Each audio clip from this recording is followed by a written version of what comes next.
Oh, hey folks! Sorry, you caught me at a bad time as I was enjoying some of this scrumptious sushi right here. While we're on the subject though, I think this is a great time to talk about one of the newest and most controversial projects on the DeFi scene. I am, of course, talking about SushiSwap. From a humble fork to a protocol with hundreds of millions locked into it, there is no doubt a lot of interest in this project. However, is it nothing but a meme, or can it realistically challenge the status quo? Will this sushi give you food poisoning, or is it worthy of a Michelin star? I'm Guy, your crypto connoisseur, and that is exactly what I will be trying to find out in this video. Not only that, but I will also show you how to use the protocol and how to farm some yield. I'll also take a deep dive into those sushi token economics and analyze whether it really does have all that potential. All things you good people will want to know.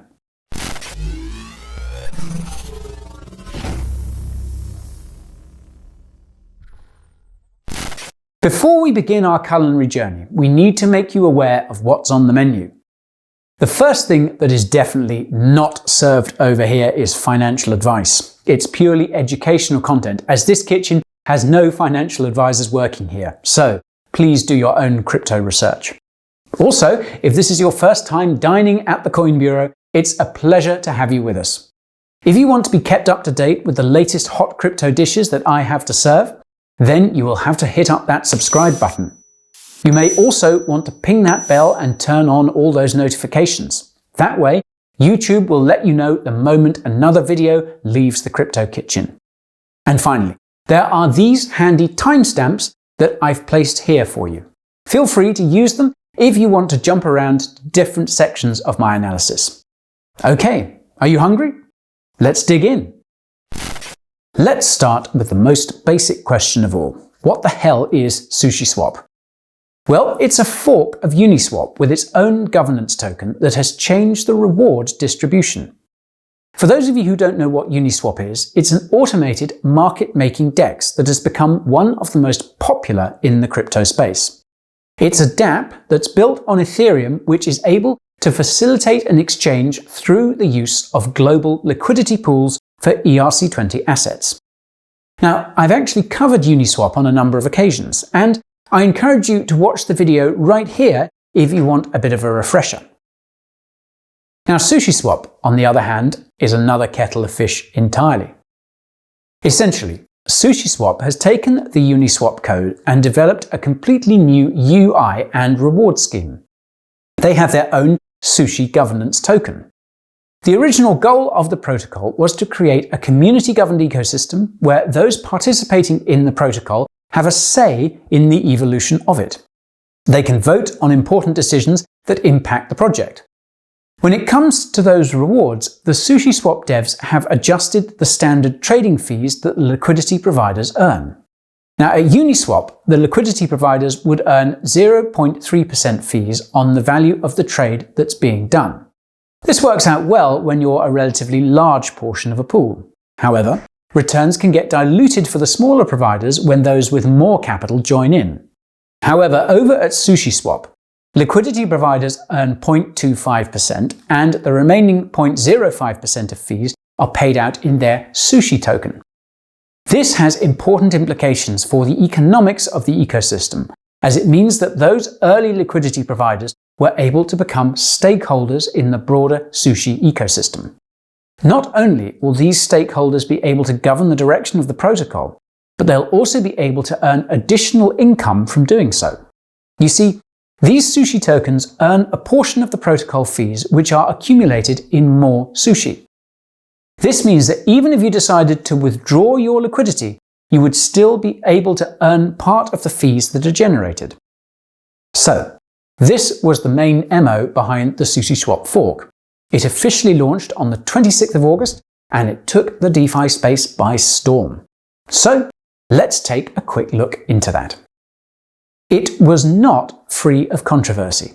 SushiSwap launched what is called a vampire attack on the Uniswap liquidity.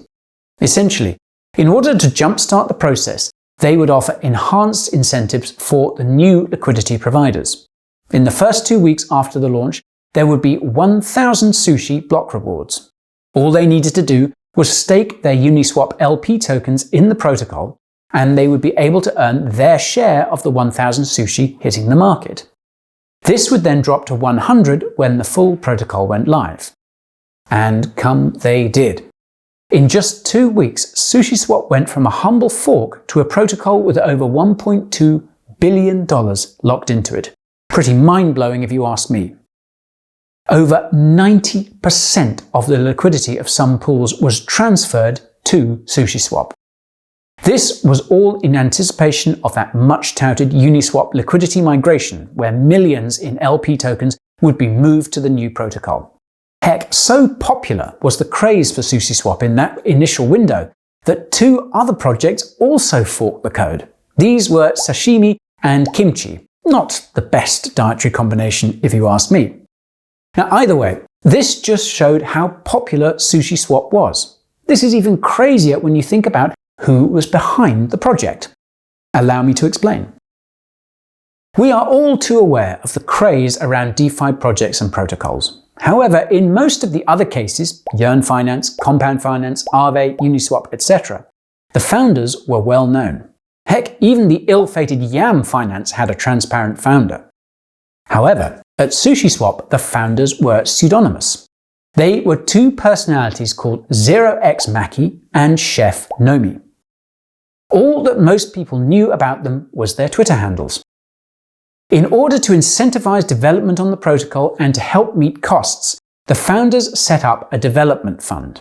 This would receive 10% of all the Sushi tokens that hit the market. There were no sorts of locks placed on these funds or any sort of vesting schedules. Neither this nor the fact that the smart contracts weren't audited failed to deter anyone. Within the first 5 hours of the launch, they managed to attract a total of 150 million in TVL. This perhaps made the developers nervous, and they called on smart contract auditing firms like Consensus, QuantStamp, Certic, etc. to help with the audit. Chef Nomi dangled some of that dev fund Sushi as a potential reward to audit the contracts. QuantStamp subsequently jumped into the breach. This was completed on the 2nd of September, so the hope was that this would give more peace of mind to the community. So, all seemed to be going well. Sushi tokens were being minted and community members were getting excited. They were also on the cusp of that liquidity migration.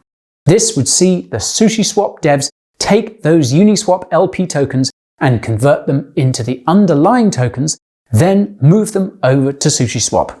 Heck, even Binance jumped into the Sushi craze and announced trading for the tokens on the 1st of September. This was perhaps one of the fastest listings that I have seen by Binance for a token that's just out of the gates. However, something threw a spanner in the works, wasabi in the soy. And that was the apparent exit scam by the head chef himself. You see, Chef Nomi had access to the dev funds. As mentioned, there were no vesting contracts or any other type of controls on how those dev funds were spent. Chef Nomi could technically do with those funds whatever he wished, which is exactly what he did. On the 5th of September, he removed his Sushi liquidity from Uniswap and sold all the Sushi for over 17,000 ETH. At the time, this was worth over $13 million.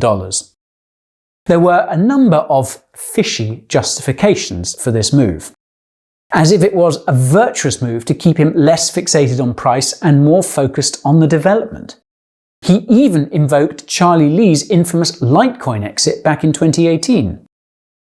Well, if it looks like an exit scam, smells like an exit scam, and walks away like an exit scammer, then you can be damn sure that it is an exit scam. Those dev funds were supposed to be used to grow out the protocol. They were not personal tokens, and hence the reason why there was such an uproar in the community. It caught many in the community off guard, not least of whom was the co-founder 0x Maki. This poor chap was blindsided just as much as anyone else.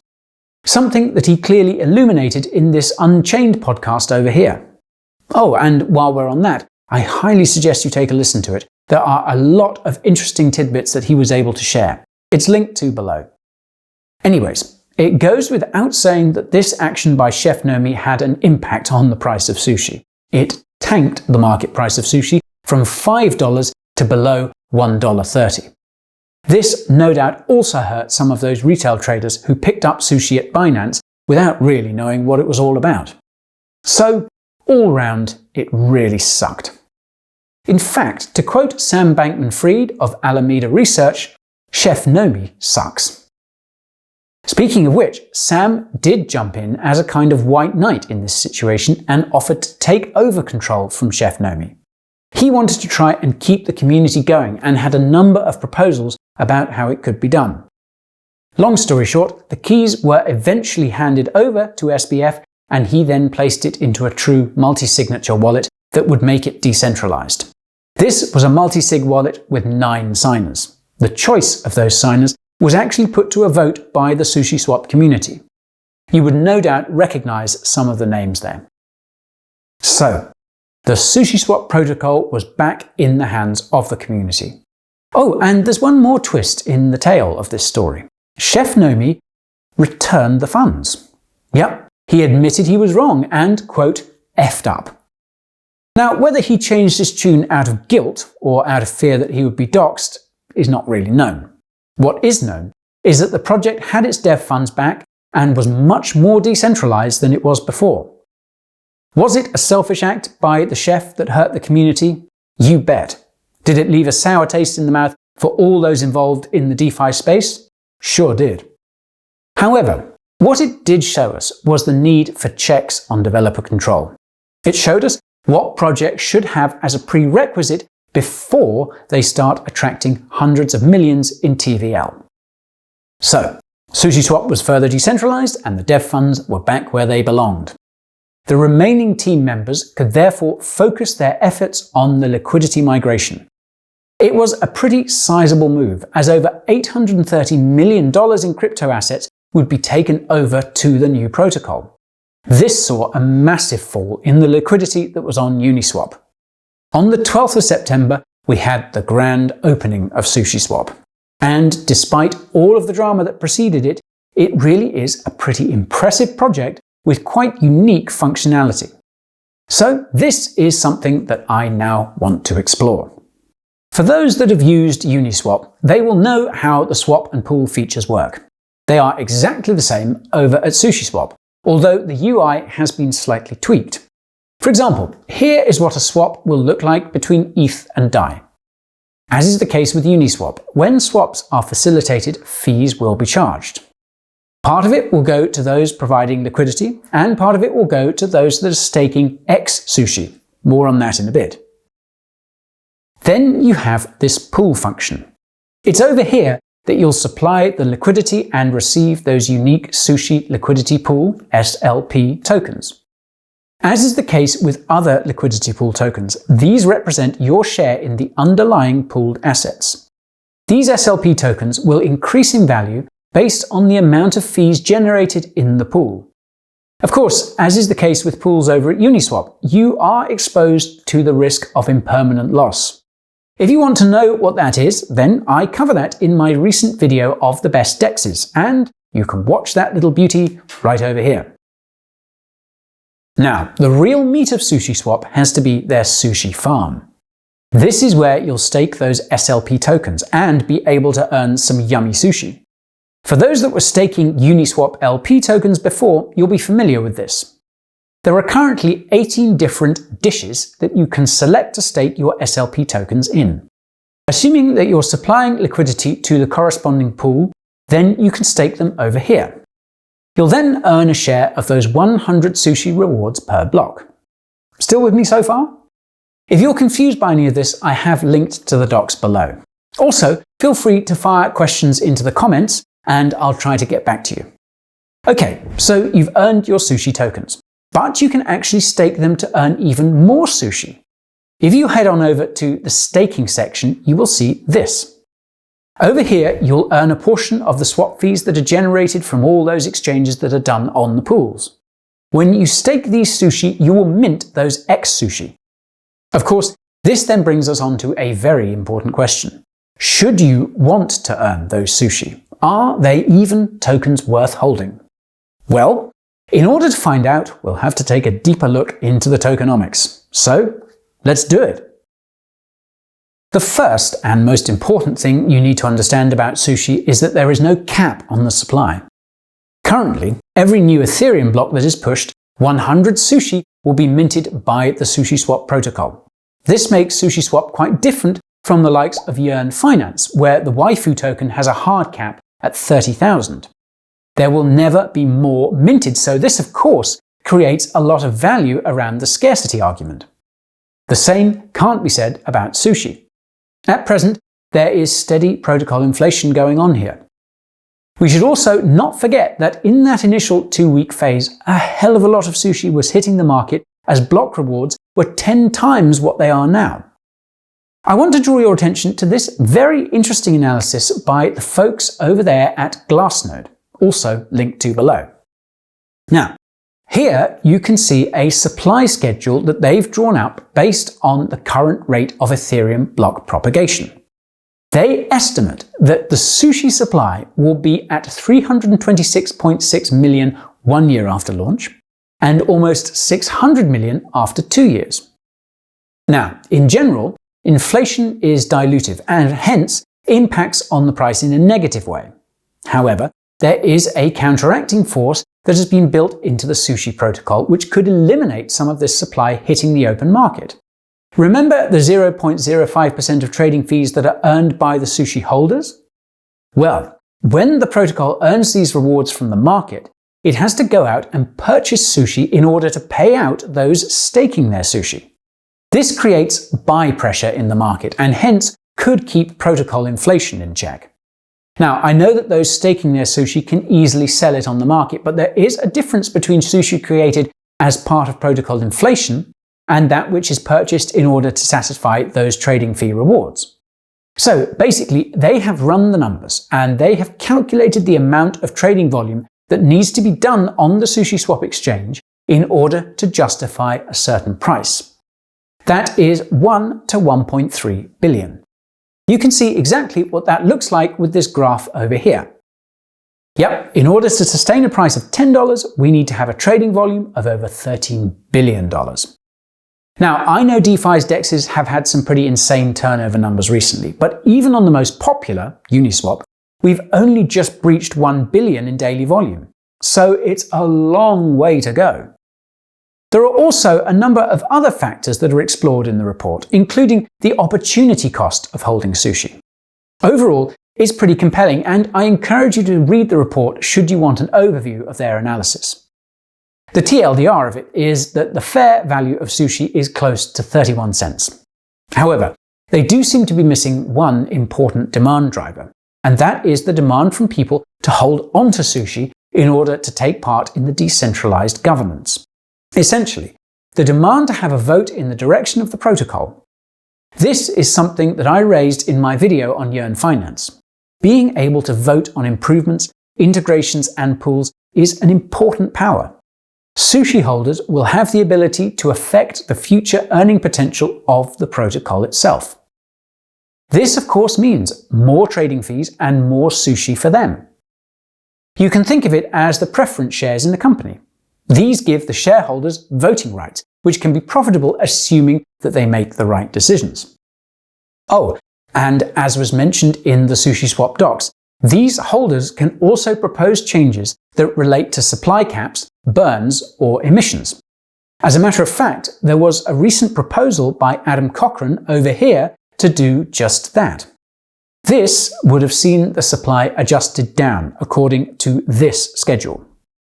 Under this proposed schedule, the impacts of the inflation as outlined in the Glassnode report would have been seriously blunted.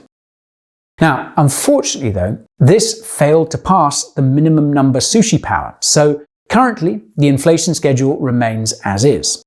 However, it will no doubt come to a vote in the not too distant future. As it relates to the current demand for the token, I can't tell you what impact this governance component is likely to have. Right now, it seems that most of those that are picking up Sushi are more speculative in nature. Moreover, it will be some time until the full benefits of decentralized governance will be felt on the SushiSwap ecosystem. And let's not forget that this project is barely a month old, and there is still so much that they're working on. So, my view is that in the interim, that protocol inflation is likely to be a drag on the price. Unless there is considerable trading on the protocol or other demand factors, Sushi supply is likely to dampen the markets. That's it for most of my SushiSwap overview and review. I now want to leave you with a few of my final thoughts. I have mixed feelings about SushiSwap. I love the initial idea behind it. A completely community-governed market-making DEX. One that rewards all liquidity providers, past and present, by giving them a broader share in the network. Was it fair to fork Uniswap and vampire mine their liquidity? Probably not. But the code was open source for anyone to work on and improve. The SushiSwap developers noticed that there were a number of improvements that could be added to Uniswap. They wanted to be able to give the community more choice. Having said that though, the move by Chef Nomi was clearly a bad one. It tarnished the reputation of the project and left a bit of an albatross around its neck. Many of those who are unfamiliar with the underlying mission of SushiSwap will only remember it for this. However, things appear to be back on track. Chef Nomi is out of the picture. There are now 9 trusted signers who control the keys to the smart contract. Chef Nomi has also returned the funds and the dev pool can be used as intended. Moreover, the benefit of being able to earn rewards from supplying liquidity is great. Rewards that not only generate you additional rewards through staking, but also give you a say in the protocol governance, a vote in the direction of this decentralized AMM. Of course, it's hard to determine what this means for the price of Sushi. As shown, there is a hell of a lot of protocol inflation going on. This is likely to be a drag on the price until there can be counteracting forces. Right now, it does not seem as if there are any real demand-side drivers pulling it up.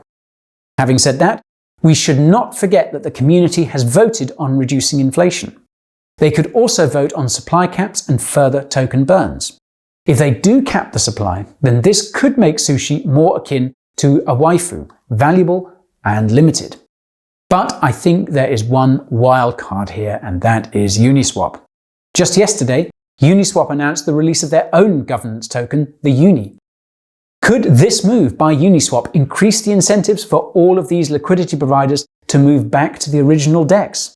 Let's not forget that when the Sushi block rewards dropped down to 100, a lot of liquidity that was migrated flowed back to Uniswap.